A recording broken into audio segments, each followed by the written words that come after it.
Here we have a part that we want to program with the new probing operations available in CAMWorks 2020. On the CAMWorks Feature Manager, I already have the features defined. Starting with the stock, I want to touch off each side with a probe to define my work coordinate, or G54, at the top center of the part. To do this, I will come over to the CAMWorks operation tree and insert a probing operation. After selecting the probing tool from the crib, I can insert the operation. The automatic selection will assign the correct probing cycle based on the faces selected.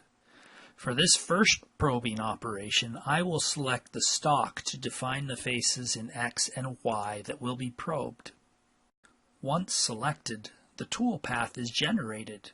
Down here, I can set the probing operation to update the work coordinate offset, and this setting sets the Z depth for the probe tool.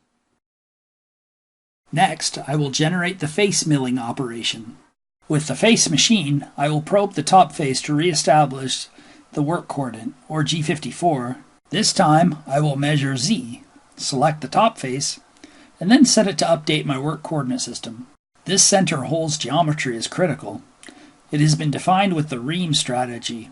By generating the operation plan, I get the center drill, milling, and reaming operations that accurately define its size and location. I will then insert a probing operation based on this hole to update the X and Y position of the work coordinate system, or G54.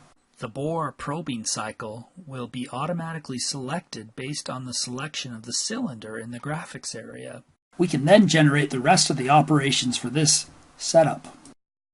To protect the tap tool from breaking, we can insert some probing operations before the tapping operation that verifies the holes were drilled.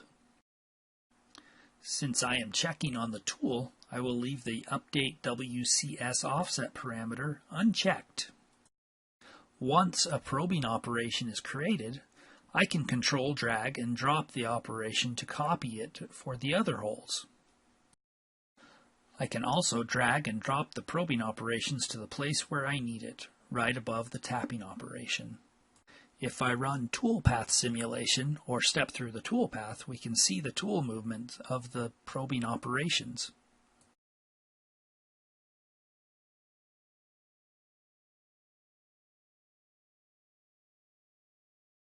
Next, we can program the operations for the second setup on the other side of the part. For this, I have another assembly file set up. We first want to establish the work coordinate system based on the center hole. I will place another probing operation to reset that G54 location. Next, we will run the face mill operation. The depth of this pocket is critical to the function of the part, so I will place a probing operation on this top surface to reestablish the Z location.